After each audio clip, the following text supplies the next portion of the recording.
La perversion narcissique au travail. La perversion narcissique imprègne de plus en plus les entreprises et les administrations ainsi que le monde associatif. Elle s'impose dans les organisations comme vision du monde avec des valeurs déshumanisées, mais considérées comme la norme. Je vous propose une première approche pour comprendre la façon dont les PN voient les choses. 1. Le retournement des valeurs par le jeu. 2. Le mépris de ce qu'ils appellent les bisounours. 3. La cristallisation de ces valeurs noires dans le New Management. 4. Enfin, je vous expose les issues possibles pour s'en sortir.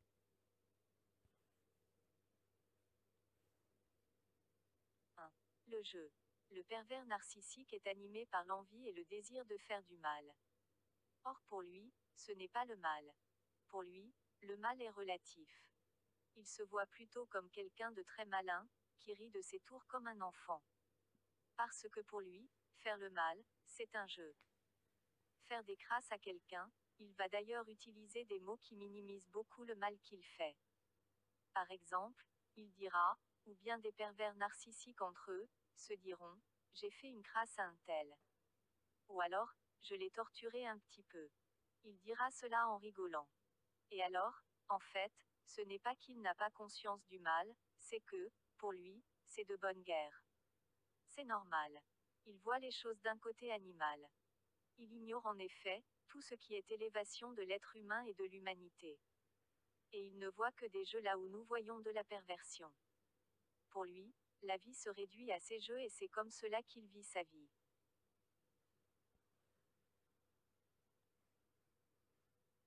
2. Le dégoût pour les bisounours. Il voit bien qu'il existe des personnes qui voient les choses autrement, c'est-à-dire qui ont des idéaux élevés, des scrupules, des limites, des valeurs. Et qui sont naturellement bienveillants. Mais il les considère comme des imbéciles, pour des gens qui n'ont rien compris à la vie, et qui se montrent faibles, qui s'exposent. De vrais bisounours quoi. 3. La cristallisation de l'esprit PN dans le New Management.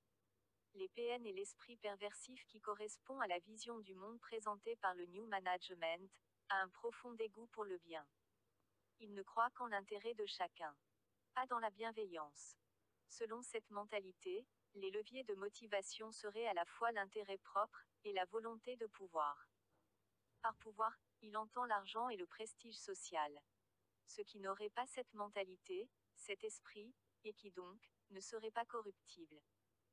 Ou bien qui auraient des valeurs contraires, des limites, des scrupules, sont axes de gentils bisounours ridicules. C'est-à-dire des losers, des gens faibles, crédules et idéalistes. Les PN adorent se moquer de la bonté et de l'empathie, de la bienveillance. Ils trouvent dans les valeurs du management, exactement la confirmation du bien fondé de leur vision du monde. C'est pourquoi dans le monde du travail, où l'esprit perversif narcissique a atteint les valeurs et le fonctionnement du management, il est tellement difficile de se défendre ou de se battre lorsqu'on est attaqué par un PN. Pourquoi? Parce que ces agissements seront considérés comme la norme. Le mal étant relatif.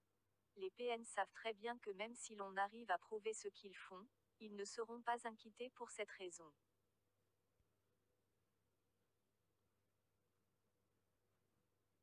4.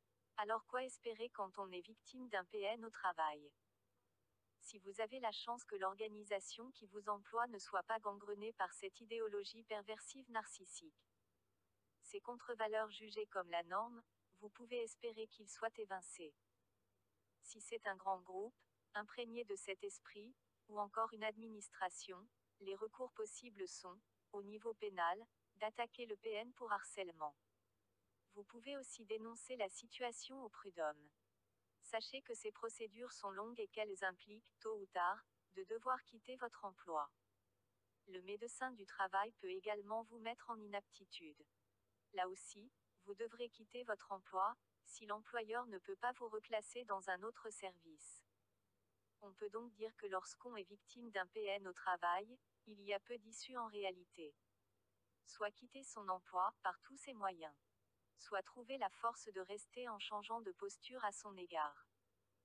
Cela peut marcher si vous avez du soutien parmi vos proches, et parmi vos collègues pour tenir le coup. Sachez que c'est possible mais épuisant nerveusement et émotionnellement mais surtout aussi intellectuellement. Pourquoi? Parce qu'il faut sans cesse être en état d'hypervigilance et donc de concentration, et penser stratégiquement tout en se défendant. Cela demande aussi de devoir supporter ce malaise et ces pressions constantes. Pour votre santé et votre quiétude, votre bien-être, le mieux est de chercher ailleurs quand on peut. Bien sûr, comme il est difficile de trouver du travail de nos jours, l'esprit perversif se permet tous les abus, sachant qu'on ne peut que difficilement quitter un emploi alimentaire. L'arrêt maladie, en attendant de pouvoir prendre du recul et réfléchir à quoi faire peut être salutaire. Voici terminé cette vidéo. Cliquez sur le pouce si elle vous a été utile ou si elle vous a intéressé. Ne perdez pas courage. Car sachez que les PN et les organisations contaminées par cet esprit n'attaquent que les personnes qui ont une conscience professionnelle et qui sont généralement excellentes dans leur travail. Leurs qualités sont alors enviées. Voilà pourquoi, en gros, c'est à vous qu'ils s'attaquent. Les personnes qui, au contraire, se complaisent dans la médiocrité au niveau de leur travail ou moralement, ne seront pas inquiétées. À bientôt pour une prochaine.